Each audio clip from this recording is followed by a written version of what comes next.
Hi guys, welcome back to my channel. If you're new here, my name is Asia and this is my channel From Asia with Love.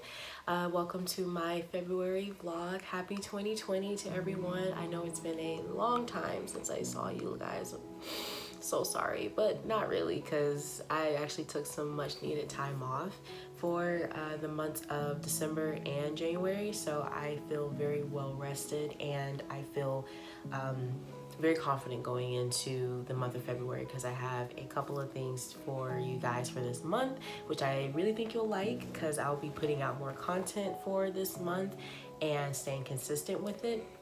That is my goal for the month of February, is consistency. So it is going to be a good month for content for you guys because you will be getting just not one vlog, not two, not three, but four. You're gonna be getting 4 vlogs. You're gonna get one each week, and each week is gonna have a different theme. So today's vlog is gonna be centered around 4 things I wanted to focus on for each week for the month of February.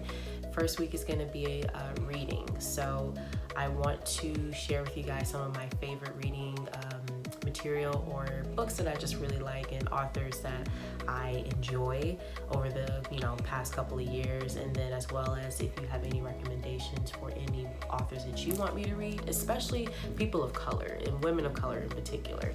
Y'all know I love women of color content, so if it has a woman of color in the leading role or if it's centered around women of color diaspora, send it my way, please. I am asking for it. So a little recap.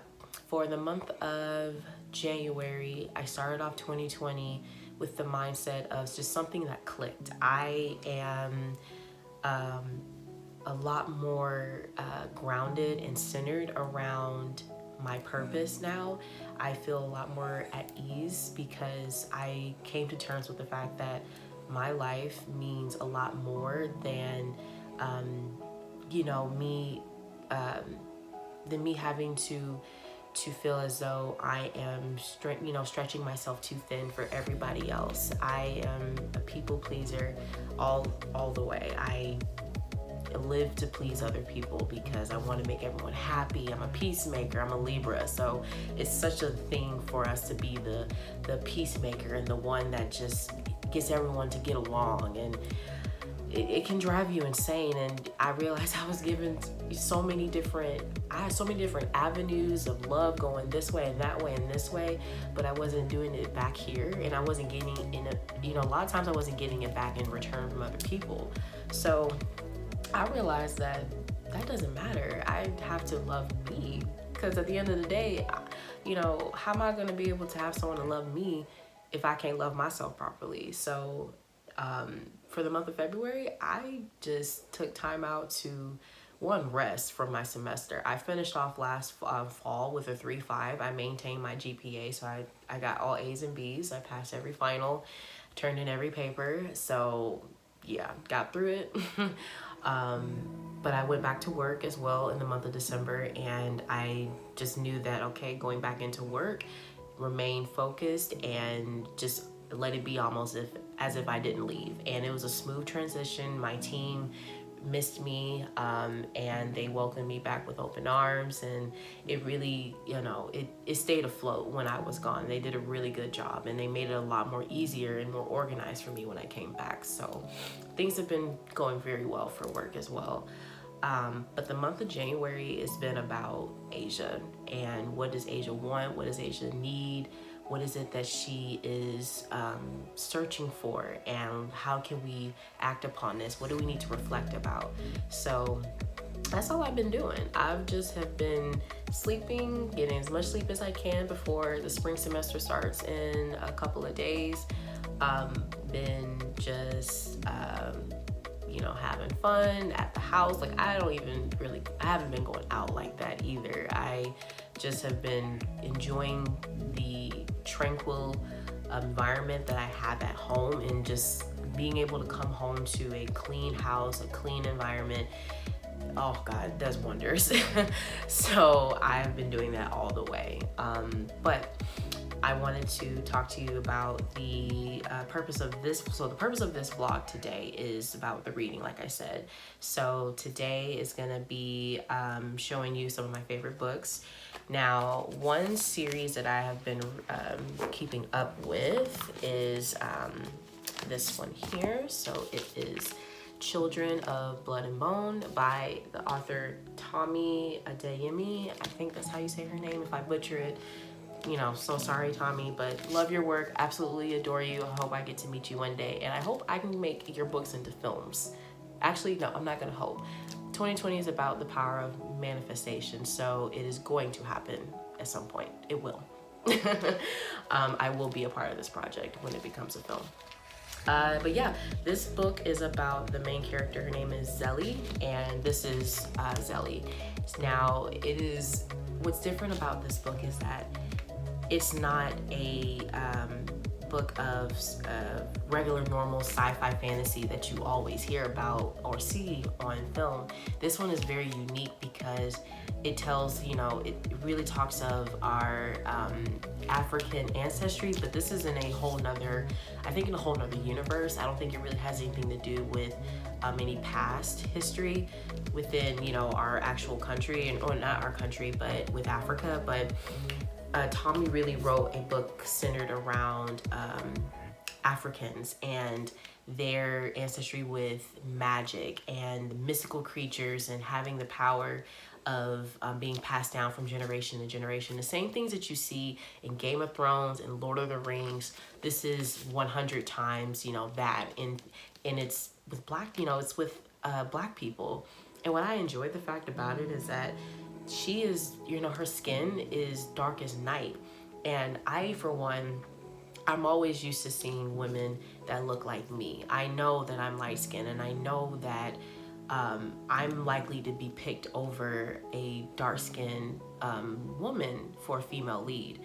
And that's not fair because there's so much, you know, that comes with, you know, with the colorism, and it's not fair for a black girl growing up to see that someone that looks like her, who has darker skin, beautiful, rich, dark skin, and can't be portrayed on screen because she's not, you know, whatever the reason may be for politics or wise. But she has the book centered around her, which is what I love. I just adore that, and it really touches upon colorism as well, like a little bit with the different characters in there. I think there's a character that is her enemy. Not is her enemy, but they battled at one point in the beginning of the book, and she's light skinned like me, and they call them maggots, the dark skinned girls. And it's, you know, it's just like makes you mad and, you know, infuriating to hear that, because it's very disrespectful, but it's a great book. It's politically, you know, just politically moving, and the action sequences are phenomenal. The writing in itself is really captivating because it makes you feel as though you're on this journey with Zelly and her quest to bring magic back into the world. I mean, it touches on genocide. Her mother was murdered. And it also just touches upon very complex family dynamics, even within the kingdom. So it's just very powerful. I enjoy it. I really enjoy it. So that's definitely one book I am really enjoying. Oh, also, I'm not even nowhere near done with it. Well, I'm almost done. I have like a little bit left. Not a little bit. It's a little bit left to go. A lot, yeah. So I'm trying to finish it. My goal is to finish this book by April. I give myself April, so, because I need to hurry up and get to the second book that my grandpa bought me for Christmas. This is the second installment, and now, as you can see, the illustrations got a lot more complex, and I mean that's powerful. So just seeing that image right there, so I'm just very shocked to see what's gonna happen in the second book, because right now what's going on in the first one where I'm at is it's pretty like, ooh, okay, like this, I'm on the edge of my seat right now, so it's really cool. The next book I've been reading, I don't even know how I got started on this book. I think I can't remember if it was in high school or, no, it wasn't in high school. It had to be when I was at Whittier, when I was at my first college, but whatever.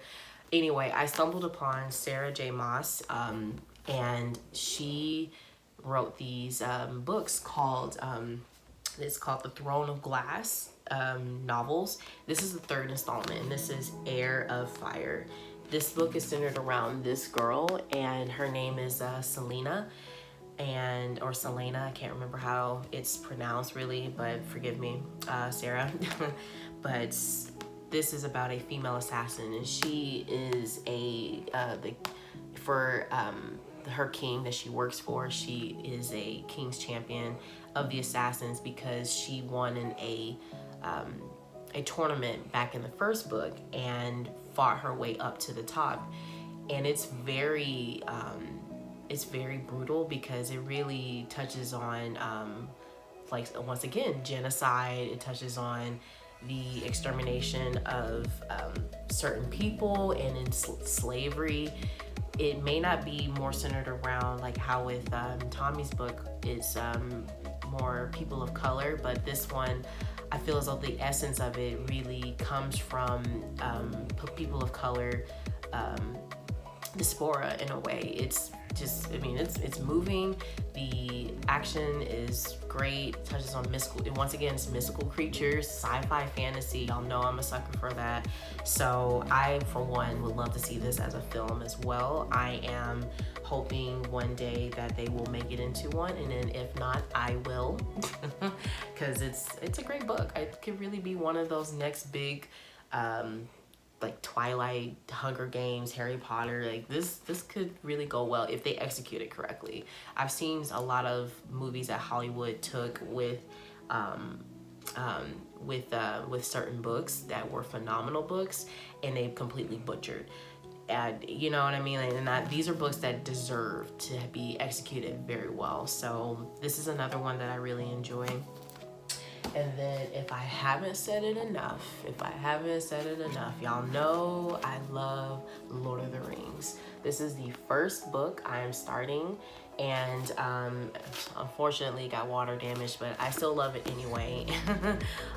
This is the first book in the installment, The Fellowship of the Ring, written by the one and only J.R.R. Tolkien. I really wish I could have met him before he passed away. May he rest in peace. But he really left us treasures of books, because these books, I mean, the films in general were phenomenal, but the books hold so much gravity and so much weight, and this is all from his mind. And I am inspired by J.R.R. Tolkien because he created this entire world. He created languages. He was a linguist. He, created these worlds and this universe that we all know and love. And he did everything down to a detail. I mean, he was so detailed. Some people are like, oh my God, like, does this have to be this way? The history, the background is just, it's a lot. But this is probably gonna be one of the last books I read this year, because this one is a little bit more of a tougher read, because I'm actually trying to sit down and analyze every single thing. Well, and not analyze, I should say, but maybe just take in and understand, like, oh, okay, this is where this came from. I have to rewatch the films again so I can say, oh, okay, this is what happens with Frodo and Bilbo and Gandalf and the dwarves and the elves, and knowing more about the history behind what was the character's name? Sauron. Not Sauron. Sauron. So I'm just, I'm a nerd when it comes to these, or as my roommate says, I'm a geek, not a nerd. But I really enjoy these books. So these are some of my favorite ones that I wanted to show you guys. And then lastly, I bought this book not too long ago, and it is called Hello Glow. It is by Stephanie Gerber. Now, these are 150 plus easy natural beauty recipes for a fresh new you. Stephanie Gerber is a single, I don't know if she's a single mom, but she's a mother of 3, if I'm not mistaken. And she created all of these recipes for these natural beauty regimens that you can implicate into your daily life, and they don't cost that much because these are homemade remedies. So one thing is that I was wanting to do this year a lot more was doing a lot more naturally based things. So if it's eating a lot more organic food, or if it's putting a lot more organic products on my face, I'm not trying to buy so many skincare products, as I've spent a lot of money on skincare products, aside from some of my favorite ones, but I really want to learn how to make my own. And this is a really great first book to learn that. So I'm gonna be showing you guys, I'm gonna do this one first, which is a simple at-home facial. And it is, I just need Greek yogurt, milk or water, baking soda, and coconut oil. And I'm hoping that one day, maybe after learning from this book, I can be able to start making my own. And I was telling my roommate at one point, maybe I'll start being able to make my own mud masks or skincare products that are homemade and, homemade remedies and anything like that I can start selling. Because From Asia with Love is not just a channel, it is going to be a brand that I actually want to build up to, because alongside of actually making my own mud mask or making my own candles, because she also teaches you how to make your own candles. It's not in this book, but I'm going to get her next one. She teaches you how to make your own candles. So I want to make my own candles. I want to make my own mud masks and facials, make facial cleansers and toners. And then I also want to make my own scarves. I'm going to be also doing, I'm still doing my loom knitting. I'll talk about that one in another video, but I'm going to be doing a lot of that. So this year is a lot of doing the groundwork for a lot of entrepreneurial stuff that I am, have in the works. So, but yeah, so today was it for today. For the books, I just wanted to show everyone my favorite books. If any of you have any recommendations for any authors, like I said, women of color authors, I'm always down to read. If it's Asian, Latina, Native American, I am all about learning more about, any work that anyone has out there. So if you want to recommend an author for me, please do. Please feel free to send poetry books my way. I'm trying to get more into reading more poetry books. So feel free to send me those as well. And I hope everyone has a great rest of their week, blah, blah. And I will catch you all next week. I'm going to be doing uploads on Monday. So yeah, look out for Monday. Okay. All right. Have a great week, everybody. Bye.